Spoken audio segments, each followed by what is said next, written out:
여러분 안녕히 주무셨습니까? 우리가 잠든 사이 어떤 일이 있었을까요? 저희 굿모닝 글로벌과 함께 하시죠. 자, 지난주 미국 증시는요, 한 주 동안 굉장히 큰 폭의 반등을 보였습니다. 2020년 11월 이래 1년 반 만에 최대 주간 상승률을 보였는데 지금 보시는 것처럼 3대 지수 모두 올랐을 뿐만 아니라 다우 지수는 한 주 동안 5.5% 상승했고요. 나스닥 지수는 지난 한 주 동안 8.1% 오른 채 마감이 됐습니다.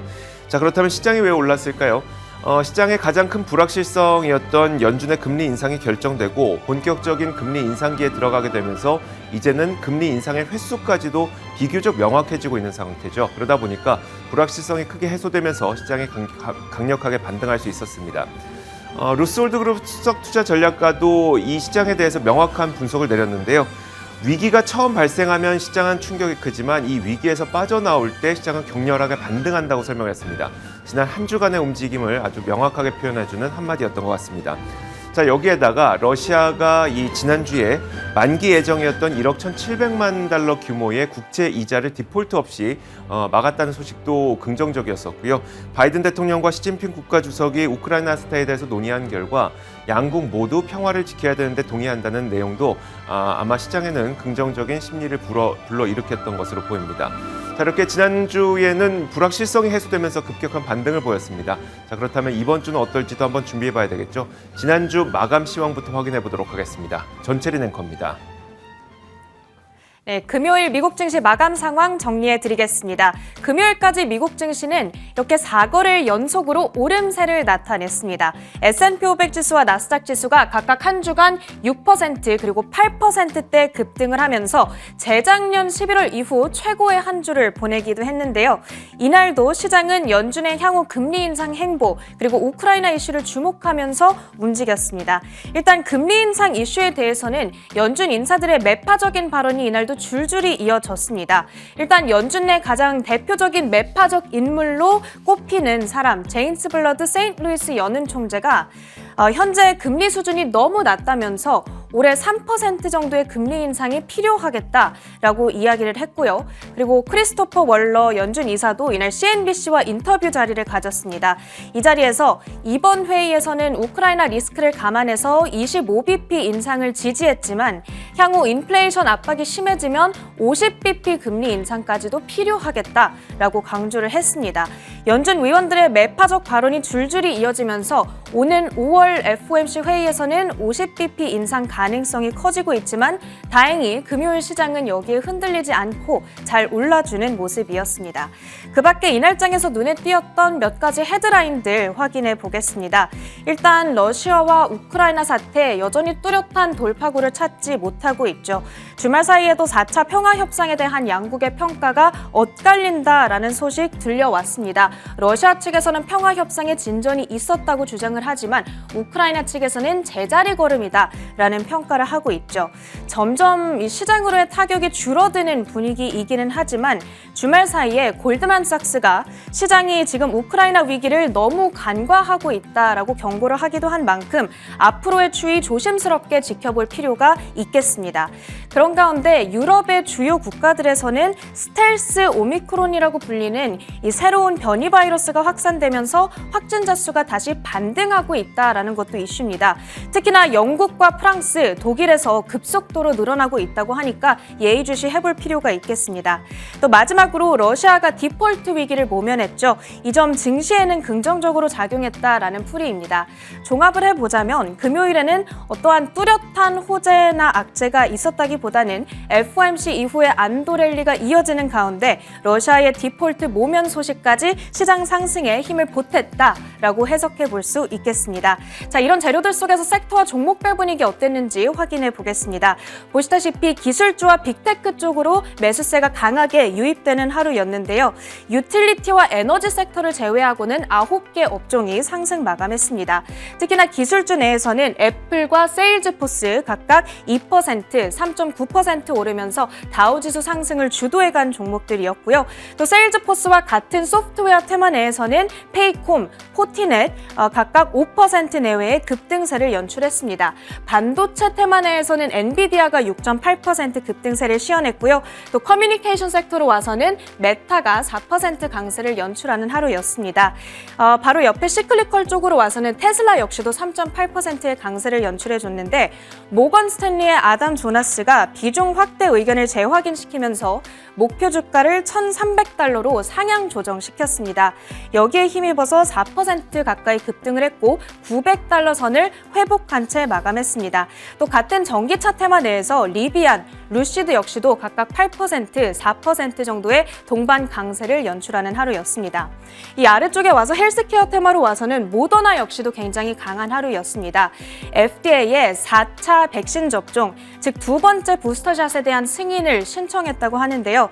며칠 전에 모든 고령층을 대상으로 2차 부스터샷 접종을 신청했던 화이자보다도 한 발 더 나아간 조치가 되겠습니다. 과연 승인이 될지 그 여부는 우리가 지켜봐야겠지만 이 신청 소식에 주가는 6%대 강세를 연출하는 모습이었고요. 이 아래쪽으로 산업 섹터에 와서는 보잉도 1%대의 상승세를 나타냈습니다. 델타 항공과 737 맥스 기종 주문에 대해서 논의 중이다라는 보도가 전해졌는데요. 그 수량이 무려 100대에 이른다고 합니다. 만약에 주문이 이루어지게 될 경우 항공업계가 여전히 보잉의 비행기를 믿고 있다는 신호로 여겨질 수 있기 때문에 보잉에게는 호재가 될 수 있겠다. 이런 평가들도 전해지고 있습니다. 한편 같은 산업 섹터 내에서 페덱스는 크게 하락하는 하루였는데요. 이 실적 부진에 따른 실망 매물이 나왔습니다.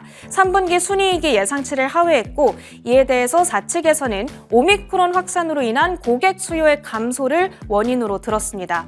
여기다가 순이익 가이던스도 이전과 동일하게 유지하면서 투심이 좀 크게 악화되는 그런 하루였습니다. 자, 이렇게 이날장에 있었던 특징주들 모두 체크를 해봤고요. 마지막으로 이번 주 증시 일정까지 정리해 보겠습니다. 이제 연준의 블랙아웃 기간이 끝난 만큼 이번 주에는 파월 의장을 비롯한 각종 연준 인사들의 발언들이 줄줄이 예정되어 있습니다. 시장이 이들의 발언을 어떻게 해석하느냐에 따라서 시장의 방향성이 달라질 수 있겠는데요.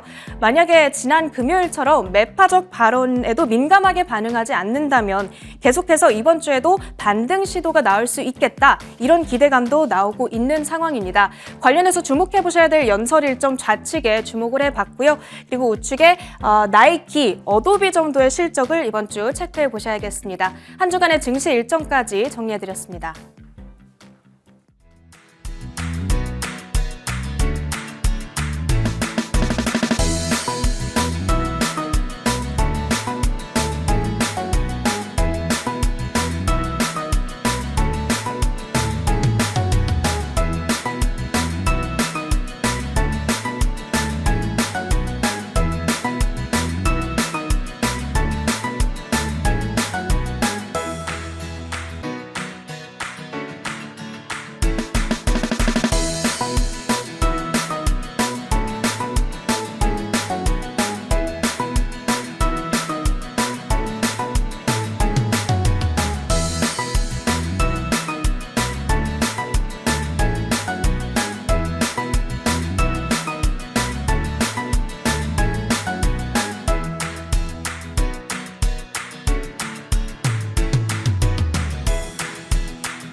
자, 지난 금요일과 주말 사이에 미국 시장에서 어떤 일들이 있었는지 살펴보겠습니다. 애프터마켓이고요.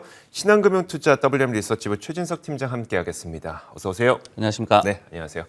자, 오늘도 네 가지의 키워드를 선택해봤습니다. 첫 번째 키워드부터 공개하겠습니다. 첫 번째 키워드는 바로 황소대 곰인데요. 아무래도 지난주 증시 반등에 대해서 이게 진짜 반등이냐 아니면 가짜 반등이냐에 대한 논란이 월가에도 있나 보네요. 네, 뭐 정확하게 얘기를 하신 것 같고요. 지난주에 이제 미국 증시가 뭐 군사 갈등이 해소될 것이다라는 기대감, 그리고 FOMC의 불확실성이 좀 해소됨에 따라서 굉장히 가파르게 좀 반등을 했습니다. 그런데 이것이 이제 찐 반등이냐 이런 데에 대해서 앞으로 좀 의견이 엇갈리고 있다. 그리고 중대한 어떤 좀 기술적인 변곡점에 섰다라는 얘기를 드리고 싶습니다. 시장 변동성을 나타내는 이제 공포지수 믹스도 지난주에 33에서 24로 수직 하락을 했죠. 이 가운데 중대 좀 변곡점에 섰는데요. 왜 이런 얘기를 드리냐면은 지난주 금요일부로 미국의 S&P 500 지수가 200일 이동평균선에 정확하게 이제 도달을 했다라고 합니다. 통상적으로 이제 200일 이평선에 도달하게 되면은 여기서 더 치고 나가느냐 아니면은 좀 꼬꾸라지느냐, 그렇기 때문에 이제 황소 대 곰의 그런 대결 구도가 예상이 되는 그런 흐름인데요. 이 200일 이평선의 지수가 상회할 경우에는 낙관론이 시장을 좀 지배하고 있다는 얘기가 되겠고, 그리고 하회하는 경우에는 반대로 좀 비관론이 팽배해 있다, 이렇게 좀 이해를 할 수 있는 대목인데, 이와 관련해서 그 투자정보 웹사이트 시킹알파에서는 이 지수 추종 ETF들이 이 때문에 앞으로의 시장 방향성을 좀 확실하게 정하지 못하고 갈팡질팡하는 움직임을 볼 수도 있다라고 분석을 하고 있습니다. 그러니까요. 이제 지난주에 반등이 나온 것까진 좋은데, 그러면 이번 주부터 우리의 관심사는 앞으로 더 오를 것이냐 아니면 이게 반등이 나왔기 때문에 다시 한번 고꾸라질 것이냐, 이 부분일 텐데, 주요 기관들의 전망은 어떨까요? 일단은 뭐 긍정적인 쪽으로 좀 보고 있는 것 같고요. 그리고 이제 애초에도 조정이 좀 깊어질 때 좀 매수를 외쳤던 그런 이 전문가들의 의견이 결국은 또 맞아 떨어지고 있다, 이런 좀 분위기인 것 같습니다. 골드만삭스 같은 경우에는 지난주에 이제 반등 이유를 5가지로 꼽고 있었는데요. 첫 번째로 시장과 투자자들이 코로나19의 교훈을 역시 알고 있다. 즉, 시간이 다 해결해 준다는 점을 알고 있다는 점을 들었고요. 두 번째로는 연준이 인플레이션을 결국은 통제를 해줄 것이다라는 믿음. 세 번째로 국제유가의 피크아웃. 네 번째로 미국의 경제지표가 당초 우려 대비해서 양호하게 나타나고 있고, 반대로 주요 기관들이 성장 전망을 하향하고 있기 때문에 앞으로의 좀 서프라이즈 가능성이 높아졌다라고 얘기를 하고 있습니다. 그리고 이제 5번째로 지정학적 리스크 완화 기대를 얘기를 했는데요. 이런 요인들이 여전히 좀 유효하다라고 보여지는 그런 대목이고, 그렇기 때문에 이제 꾸준히 시장에 대해서 매수를 주장한 이 JP모건의 콜라노빅, 이 반인 반신이라고 뭐 얘기를 하던데요. 네. 이 전문가의 또 말이 좀 맞아 떨어지고 있다, 이런 얘기가 좀 많이 나오고 있습니다. 그리고 이제 기술적인 지표 얘기를 지금 기사에서도 보여드렸는데, 지난주에 이와 관련해서도 이제 매수 시그널이 나왔었다라는 또 분석도 있어요. 예를 들어서 S&P 500 지수가 50일선이 200일선을 하회하는 이른바 데스크로스가 지난주에 좀 발생을 했었는데, 이런 데스크로스 발생 이후에 평균적으로 1년간 S&P 500 지수가 6.3% 빠졌다라는 과거의 53차례의 그런 경험을 통해서 또 알 수 있는 데이터가 나와 있거든요. 즉, 빠질 만큼 빠졌다라는 그런 또 시장의 인식이 어떤 반등의 또 기대를 계속해서 좀 높여주는 요소지 않을까라는 생각이 듭니다. 다만 이제 일부 경계론도 좀 남아 있는데요. 예를 들어서 블랙록의 이 릭 라이더 같은 경우에도 단기적으로는 여전히 좀 불확실성이 있기 때문에 현금 보유를 하는 것이 효과적이다. 다만 연말까지 결국은 미국 증시는 상승할 것이다, 이렇게 또 분석을 하고 있습니다. 네, 알겠습니다. 경계론의 그 블랙록 그 의견도 사실 조금 더 길게 보면 매수하기에도 나쁘진 않다, 이런 얘기를 또 들리기도 합니다. 자, 이어서 두 번째 키워드 보겠습니다. 두 번째 키워드는 바로 이겁니다. 고유가인 전기차. 요즘에 휘발유 넣기 참 힘드시죠, 팀장님도? 너무 많이 올랐더라고요. 그러니까요. 그리고 유가가 또 떨어진다고 해서 기름값이 바로 내리는 것도 아니잖아요. 그러니까요. 자, 그러다 보니까 나도 이때 휘발유 차가 아니라 뭐 전기차를 샀었어야 되는데, 이런 후회하시는 분들도 과연 있고요. 그렇지만 여전히 좀 고유가입니다. 일부에서는 투자 아이디어로 이제 유가가 너무 높다 보니까 전기차가 각광을 받을 것이라는 전망을 내놓고 있기도 한데, 과연 이게 합리적인 추정일지 한번 보도록 하겠습니다. CNBC에서는 이 고유가로 인해서 전기차가 각광받을 것이라는 주장에 대해서 뭐 한편으로는 또 반대편의 주장도 있죠. 그럼 지금 전기를 뭘로 만드는데, 이 화석연료로 여전히 전기를 만들고 있다 보니까 그러면 전기 요금은 안 올라가나? 뭐 이런 반문을 하시는 분들도 있고요. 여기에 대해서 CNBC는 실제로 그러면 전기차의 이 충전을 할 때 그리고 휘발유로 기름을 넣을 때 미국의 가격이 어떻게 되는지 실제 비교를 해봤습니다. 일단 표를 몇 가지 보시면요. 첫 번째 표를 보시면 미국 전국적으로 전기차를 충전하는 비용과 그리고 휘발유로 이 충전하는 비용을 비교를 해봤습니다. 위에 파란색 선이 바로 휘발유의 가격인데요. 동일 조건 하에서 이 휘발유를 채울 때에는 약 14달러 정도의 가격이 드는 반면에 전기차를 충전하는 비용은 약 5.1달러 수준으로 전기차를 충전하는 것이 확실히 저렴하긴 합니다. 또 그리고 이 부분만 비교를 할 수는 없고요. 미국에서 대표적으로 전기가 비싼 지역이 있습니다. 보스턴과 샌프란시스코인데 그러면 이 지역은 어떨까 한번 비교를 해보도록 하겠습니다. 이 두 지역은 전기료가 비싸기로 소문난 만큼 전기료가 가파르게 최근 들어서 오른 것을 볼 수 있습니다. 그럼에도 불구하고 휘발유 충전에 비해서는 월등히 저렴한 것을 볼 수가 있는데요. 보스턴은 휘발유를 채우는 것에 비해서 약 30%가량 전기가 저렴하고요. 샌프란시스코도 절반 이상 저렴한 것을 볼 수가 있습니다. 그렇다면 고유가로 전기료가 같이 오르는 것은 맞긴 하지만 그래도 여전히 전기차와 더욱더 합리적인 선택이다. 이것은 변함이 없는 것 같은데요.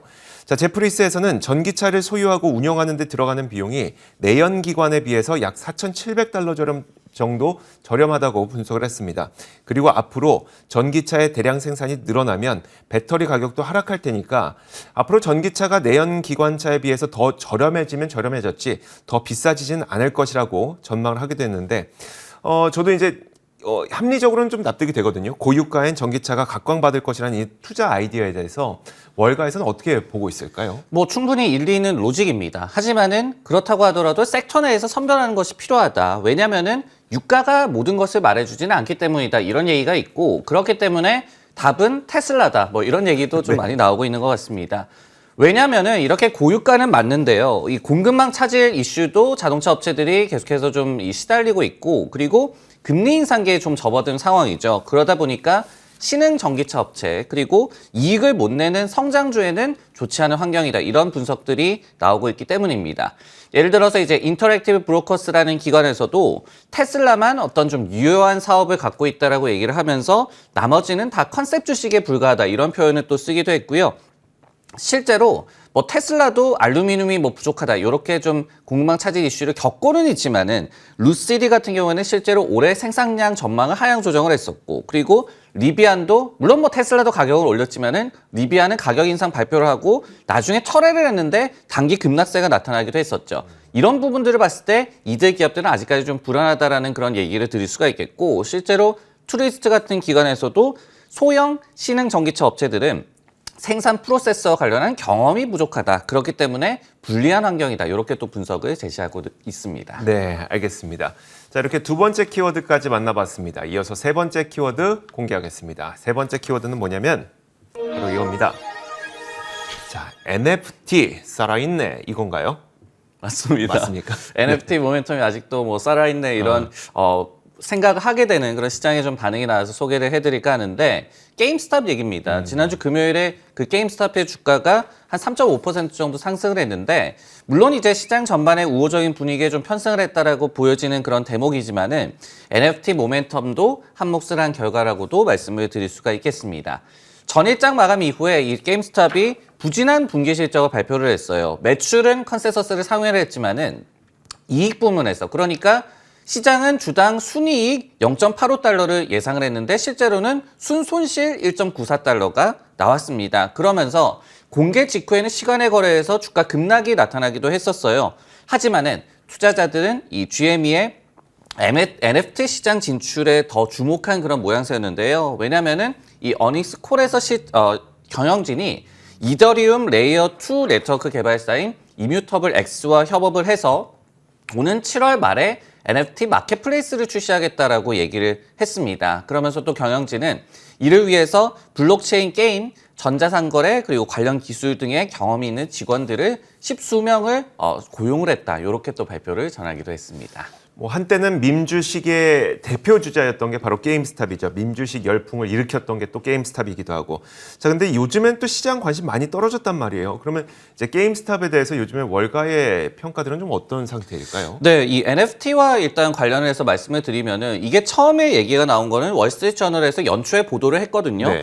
당시에도 그러면서 단기적으로는 좀 주가 상승 모멘텀을 제공을 했었고 이번에도 긍정적인 반응이 나왔다. 시장에서는 그래도 좀 반기고 있다라는 말씀을 드리고 싶습니다. 일단은 실적 관련한 이제 투자 의견은 좀 부정적입니다. 웨드부시라는 기관에서 실적 공개 후에 비중 축소 의견을 유지를 했고요. 목표 주가를 45달러에서 30달러로 대폭 하향 조정을 했습니다. 그러면서 이거는 이제 실적 공개 전에 내비친 이제 코멘트입니다. 올해 매출 성장이 점진적인 수준에 그칠 것이고 비용 관리에 성공해야만 흑자를 볼 수가 있을 것이다. 작년의 주가 상승과 펀더멘털 간에는 완전한 괴리가 있다라고 얘기를 했었고요. 그러면서 이제 실적 확인한 후에 목표 주가도 내렸다. 이렇게 해석을 하시면 될 것 같습니다. 다만 이제 이 웨드부시의 분석에서도 NFT 시장 진출과 관련해서는 좀 긍정적으로 볼 여지가 존재하는 것 같은데요. 왜 이런 얘기를 드리냐면은 그 실적 공개 전에 전했던 코멘트에서 이번에 시장의 기대가 굉장히 높은 NFT 마켓플레이스 관련한 디테일이 공개될 것으로 예상이 된다. 그러면서 자신들은 연말에 출시가 될 것으로 예상을 한다라고 얘기를 했었거든요. 그렇기 때문에 일단은 시장의 기대가 높다라는 점을 얘기를 했고 그리고 연말로 출시 일정을 좀 예상을 했었는데 이번에 7월 말로 실제 발표가 나왔고 이런 점들을 볼 때는 충분히 좀 긍정적인 주가 반응의 이유가 될 만한 그런 흐름이라고 보여집니다. 네, 알겠습니다.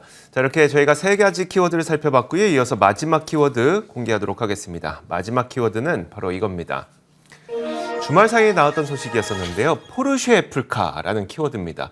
포르쉐에서 애플카를 만들게 되는 것 아니야? 라는 기대감이 다시 한번 솔솔 불어일으키고 있어서 어떤 내용인지 확인해 보도록 하겠습니다. 자, 월스트리트 저널의 보도가 있었는데요. 포르쉐와 애플이 작년에 비공개 조인트 프로젝트에 대한 논의를 했던 것으로 전해졌습니다. 월스트리트 저널이 보도한 바에 따르면 포르쉐 임원들이 작년에 애플과 또 다른 기술 기업들을 방문해서 잠재적인 협력을 논의하기 위해 미국을 방문했던 것으로 알려졌는데 무슨 논의가 있었는지는 전혀 밝혀지지 않았습니다만 포르쉐 애플카가 나오는 것 아닌가라는 막연한 기대감이 다시 한번 커지고 있습니다. 포르쉐 CEO가 밝힌 바에 따르면 그는 우리는 이미 애플 카플레이를 탑재하고 있다면서 이것을 확장할 것이라고 설명했습니다. 그러면서 애플 임원진들과 광범위한 이 프로젝트에 대한 논의도 있었다고 전했습니다. 물론 애플카에 대한 기대감은 섣부른 것일 수도 있어요. 그는 논의에서 자동차에 관한 것은 없었고 다양한 디지털 프로젝트에 대한 논의가 있었다고 밝혔기 때문입니다. 하지만 애플은 지난 2014년 이래 지속적으로 애플카 프로젝트를 진행해오고 있고 또 작년에는 현대차와 협상이 좀 결렬되기도 했죠. 물론 애플은 부인하고 있지만 애플카에 대한 기대가 계속 커지고 있는 상황인데 포르쉐와 또 비공개 프로젝트를 논의했다고 하니까 이게 애플카를 만드는 게 아닐까 또 이런 기대감도 갖게 됩니다. 일단 포르쉐가 애플카를 만들 가능성에 대한 월가의 평가가 어떤지 궁금하고요. 또 애플에 대해서 최근의 월가의 시각은 어떻게 됐을까요? 일단은 큰 기대를 갖기에는 좀 성급하다 이런 말씀을 좀 드리고 싶고요. 애플 전문 매체인 9to5Mac의 분석 기사를 한번 인용을 해보도록 하겠습니다. 양사의 어떤 프리미엄적인 이미지는 부합을 한다. 하지만은 이 때문에 각자 자신의 브랜드를 좀 부각하려고 할 것이다. 그렇기 때문에 이제 난항이 좀 예상된다라는 분석이었고요. 애플은 그렇기 때문에 또 자동차 제조 분야에서의 팍스콘을 찾고 있어서 이것이 맞지 않는다라고 얘기를 했습니다. 이거를 현대차와도 좀 비교를 해볼 수가 있겠죠. 현대차가 어떤 애플의 그냥 하청업체 역할만 하는 것을 좀 꺼릴 수가 있다. 그런 추정이 그때로 나왔었고, 그리고 애플이 이처럼 실제로 좀 기사가 나온다던가 이런 거를 좀 꺼린다. 또 이런 얘기도 있었기 때문에 포르쉐도 그때와 크게 다르지는 않다라고 해석을 할 수가 있을 것 같고, 그리고 이제 포르쉐 측에서도 애플 카플레이를 얘기한 것과 같이 이 같은 상황을 좀 고려를 한다면은 차량을 직접 만든다기보다는 차량 내 서비스를 출시한다. 이런 쪽으로 좀 시장에서는 좀 예상을 하고 있는 것 같습니다. 애플 자체적인 투자 의견과 관련을 해서는요, 올해 그래도 주가가 10% 미만으로 좀 하락을 하면서 전체 시장 대비해서는 애플이 많이 좀 선방을 하고 있습니다. 최근에도 웨드부시가 FOMC 결과 발표를 지켜본 후에 어떤 기술주 전반에 대해서 그린라이트가 켜졌다라고 얘기를 하면서 애플은 여전히 자신들의 탑픽이다라고 분석을 한 바도 있었고요. 다만 이제 뭐 코로나19 이슈, 중국에서의 그런 이슈들 때문에 잠재적인 악재가 될 가능성도 저희가 뭐 생각을 해봐야 될 것 같습니다. 실제로 뱅크 오브 아메리카에서도 관리 가능하지만 상당한 중국에 대한 익스포저를 애플이 갖고 있다라는 또 경계론을 최근에 제시하기도 했습니다. 네, 알겠습니다. 자, 이렇게 지난 금요일과 그리고 주말 사이에 어떤 일들이 있었는지 살펴봤습니다. 신한금융투자 WM 리서치부 최진석 팀장과 함께 이야기 나눠봤습니다. 고맙습니다.